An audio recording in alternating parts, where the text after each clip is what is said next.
Well, welcome everyone to another episode of WA This Week.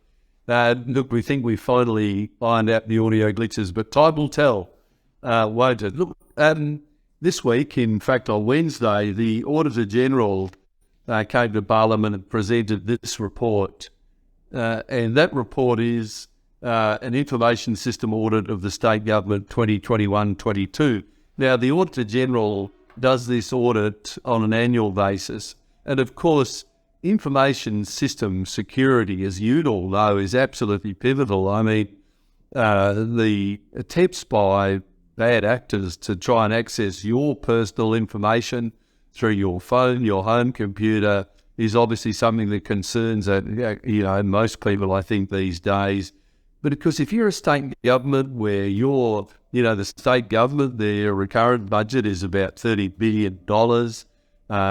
They've got all sorts of the most intimate personal information on their computer systems. You expect your state government to have absolutely rock solid controls over access to the IT systems. How absolutely disturbing it was to hear the report by the Auditor General, Carolyn Spencer. I think I've probably said it before, an outstanding public servant. Someone who takes her job extremely seriously in making sure that government, and she's a fearless individual, making sure they're doing the right thing. And all you could give the government on protecting the information systems of state government entities is an absolute fail. And I'll take you through that. This was a sort of a top of mind and also a top line finding, and that is 13 of the government entities examined. So that's departments and other agencies. 13 of them had controls that were so weak that the Auditor General had to issue a qualified financial audit controls opinion. So that's another audit that the Auditor General carries out. But their controls were so weak that she had to qualify the financial audit outcome because you couldn't trust that their systems had integrity. I mean, imagine that. And you might say, well, so what? It's a doubling of the number of entities or that had that finding last year, a doubling. Again, 282 of the findings from the audit of government agencies last year, 282, which is one half of all of the findings from an audit last year, are still unresolved. 9 out of 10 of the agencies audited did not meet what she called, or what were titled as, endpoint benchmarks. May not mean much to most, but I'll explain a little bit. So that's protections around malware. That's, where you hear about, someone clicks a link and the next thing their bank account's been emptied because someone's gone in through that link into their computer system. Or you hear of people's personal information being exposed, or photos, or in the case of, you would have heard of companies where all of their database of contact details and information about customers is exposed. So 9 out of 10 did not meet the benchmark for protecting malware protection, for removable media controls, vulnerability management. I mean, this is at the top end. And you would say this is just 101 of protecting information systems. 9 out of 10 government agencies, Western Australian, McGowan government agencies, didn't meet that benchmark. 8 out of 10 didn't meet access management benchmark. That's a simple thing like password protection, multi-factor authentication of users, admin access controls. That is, making sure that people that have got admin level access controls, and that's typically where they can access everything on your computer, that they're controlled, that only a few people do that. And the examples she gave were absolutely appalling. I mean, in one agency, a discontented insider accessed changed the password of another employee and then used that other employee's account to access information, confidential information within that department for improper purposes. I mean, in another case, I'm absolutely dumbfounded by this one. In another case, a senior employee left an agency in 2019. As late as 2022, other employees were using that senior manager's login to access the computer systems. And that senior manager had access to information and systems well above the authority level of those other people. This is 3 years later. I mean, for goodness sake, I've been in Parliament for 6 years, and I was in the private sector before that. And, the company I work for, you had to change the password every month. And here you have an agency. This is the most basic level of protection. And because why is this important? Because the government has the most intimate information. Imagine the information that the health department has, for example. And, furthermore, where there had been evidence that systems may have been compromised, the agencies didn't even have tracking of who accessed. And because this was a problem, you may recall, this has gone back. We had this problem before where government systems have been accessed. The department didn't even have the most basic level of tracking who'd into the system. So not only did they have no idea whether information had been taken or not, they had no idea who was doing it. Was it a bad acting individual? Was it a state entity that was doing it? I mean, this is really appalling. And I asked the Premier a question about this in Parliament, just brushed it off, their usual response, nothing to see here. This is really, really serious. The McGowan government does not take protection of government department systems or your personal information seriously enough. These findings by the Auditor General are profoundly disturbing. And we need to see the state government take this much more seriously. Again, they love to talk about they've got this program, they put in this new group and so on. How can you have a doubling of the most serious allegations? The system's so bad, you can't even trust the financial databases for a financial audit of an agency, doubling in a year and still have half of your findings from the last year outstanding. The government's not doing their job here. They're not protecting Western Australia, and they're not protecting the people of Western Australia with proper, secure management of information systems. Look, I might say, while we're talking about security of information systems, a topic that's come up over the last little while has been the use of TikTok on the phones of ministers, on the phones of the heads of government agencies, or in fact on systems within government agencies. Why is that a concern?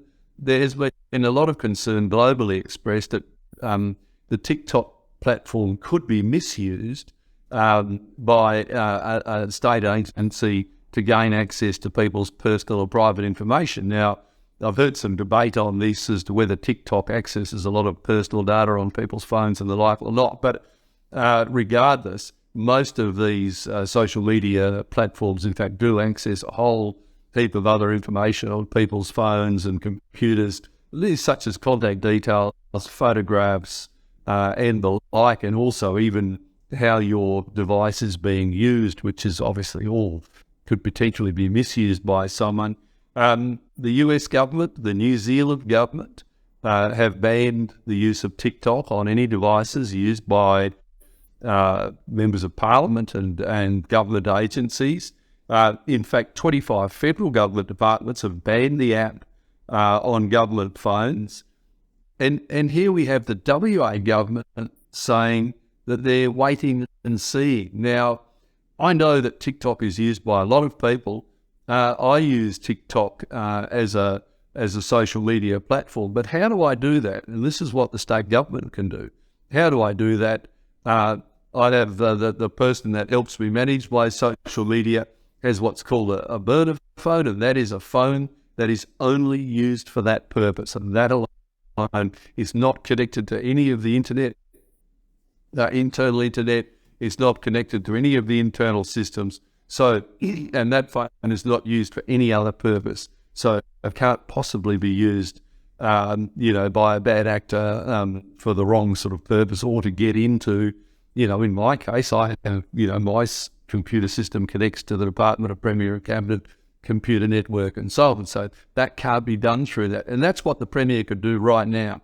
He could ensure that TikTok is banned on state government devices, anything that's connected to the state government networks. And as I say, I appreciate that, TikTok can be an important platform for communicating, and I think particularly to a younger, demographic, and so that's very important. But in that case, it has to be only through a dedicated device that has no connection whatsoever to any other government service server, or is used for any other purpose, so that can never be used maliciously. Now, the Premier needs to step up on this. He doesn't have to wait. He can do that right now, and he should. A topic that keeps going along, and just every single layer of this, I think, is a scandal that is peeled away, just reveals more and more information, and that is the issue of the sale of the Landgate properties at Midland. And I've talked about this a couple of times, and I won't reprise all the details, but my colleague, the Honourable Neil Thompson in the Upper House, has been following this very closely, and he's the Shadow Minister that has responsibility for lands. And, what Neil discovered recently was that property, as you may recall, it was sold for an incredibly low price. I mean, you got a property that was probably worth around $100 million or something like that. It was sold for around $17.5 million to a third party. And then the state government department, which is still in the building, is just continuing to do what it's been doing in that building, which up to that point before the sale was owned by the state government. What they're going to do is pay $85 million in rent over 15 years. Look, there's going to be a lot more to go on this. But what we heard was, when that building was sold, it was in the middle of the pandemic, when it was sold, when everyone was terrified about everything. They used one quote. They got one quote from an agent in terms of what they felt the valuation of the property was, and then sold it. I mean, this is farcical. Imagine not even getting a proper range of quotes. Imagine selling it in the middle of a pandemic for an absolutely ludicrously low price. When the government is literally sitting on billions of dollars of accumulated revenue above budget because of the high iron ore price and because of the federal Liberal GST fix that was applied to the state. So they didn't have to sell that properly. This wasn't a fire sale. This wasn't the government going broke and, boy, they had to sell it to feed kids. They chose to go down this path. There's something fundamentally wrong with what's gone on here, and my colleague, the Honourable Neil Thompson, and I are going to very much continue to pursue this issue because we believe the taxpayers of Western Australia have been shortchanged tens and tens of millions of dollars because of that particular deal. Look, thanks very much for listening to WA This Week. Don't forget, you can subscribe to the podcast on any of your favourite podcast apps. You can also watch the live version if you're watching it now. You obviously know that. But, it's on Facebook, Spotify, YouTube, or TikTok, and just by searching Dr. David Honey. Otherwise, very happy to take any questions that have come up. We have a question from James on Facebook. He's saying, I have a question for you. Do you think government departments should lead by example for cybersecurity? Well, look, absolutely. I mean, government, and the personal information that you provide to government at every level, even if it's just, applying for a driver's license or the like, or, imagine you've got, the transport department or the police department with traffic fine history or something like that. That's the sort of information. Yes, obviously the information government keeps, but you want that protected. I mean, these government agencies, have to be at the forefront. And boy, let me tell you, And it was really disturbing attending the briefing with the Auditor General, when you could see that the Auditor General was pretty dismayed by what her department had found. And, simple stuff, making sure that people change passwords regularly, making sure that only a few people have admin access rights, making sure that you actually keep track of who accesses computers or devices or databases and records and the like. I mean, these things are, crikey, this was, you might have said 20 years ago, fair enough, people weren't aware of how this could be misused. But if you look at it now, it's no excuse whatsoever. So absolutely, James, the government departments don't have to wait to be told what to do on this one. This is, cyber security 101. If they can't think about, just go and talk to any of this, a number of excellent computer consultants and companies in Perth who deal in this area, then they give them the advice straight away. Billy on TikTok has a bit of a strange question. You can decide if you answer it or not. How many properties do you own? For me, look, I own a house and I've got an interest in family farm down in Cranbrook. But yeah, otherwise I'm not a big property owner. I've got 6 kids, put them all through school, so that's consumed all my money. Okay, someone else from TikTok with a username I won't pronounce says, how about Google, which collects far more information than TikTok? Yeah, I guess it's whether, what's the risk of that information being exposed to a third party, in this case to a state actor. Now, why have the US government and New Zealand and the federal government, why have they targeted or in fact banned that TikTok use? They're worried that the Chinese Communist government could have direct access to that information. Now, I understand there's debate, and I've read about this debate in the paper, but they're concerned that could happen. It's nothing to do with that it being Chinese. And I think, you all know that, and I'm a great supporter of the Chinese community in Western Australia and in Australia. So it's not about that topic. It's about a government, a hostile government at certain stages, having access potentially to people's personal information. So that's the concern. And I think that threat hasn't been discussed, or in fact, I don't think anyone's made a comment that Google is used or could be used for that purpose. Okay, we're getting all questions on TikTok and not on Facebook, so hopefully more come in, but I'll ask this one. Have you been keeping up with the Moira deeming situation in Victoria? Yeah, look, I will say I haven't followed it closely. I'm aware there's a lot of controversy about this. Look, I will say, I think I've said this before, as a matter of principle, I try not to make comment about my colleagues, either locally and in particular in other parts of Australia. Look, I think, I will make a general comment, and that is, I think holding members of Parliament accountable for the behaviour of people who have been uninvited, who weren't invited to an event and have expressed some views that have outraged a lot of people. I don't think you can hold the member of Parliament responsible for that. And I think sometimes there can be an overreaction, in this case. But as I say, I haven't followed it closely, but I think sometimes we see an overreaction. And I will say as a generality, look, I have lots of meetings. Imagine I have a meeting with someone and then subsequently it turns out a person in that meeting had particular views that people found offensive. Well, it wouldn't be fair to hold me accountable for those other people's views. And I think that that principle should apply here.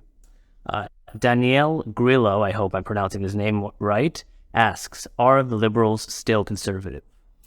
Look, I think it's really interesting. The Liberal Party has that name was chosen deliberately at the start of the party. So, sometimes, and inside the Liberal Party, you might hear the phrase, the Liberal Party is a broad church. And I know you're not allowed to mention the name church these days, but, the Liberal Party is a broad church, and there are a wide range of views.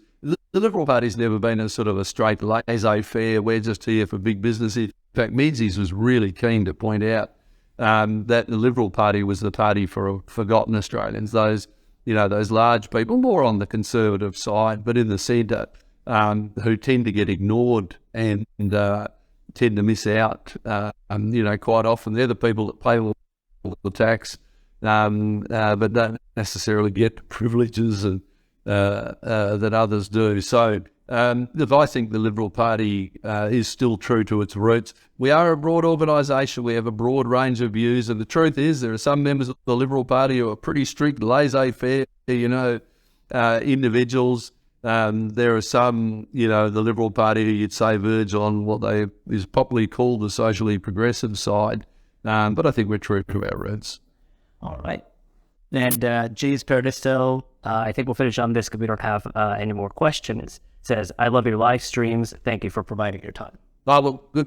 Thanks very much. And look, we'll leave it there. And look, thanks very much. Thanks for the questions. Thanks for watching. And as always, please give us your feedback. Just really appreciate that. That just helps us all the time. Thank you.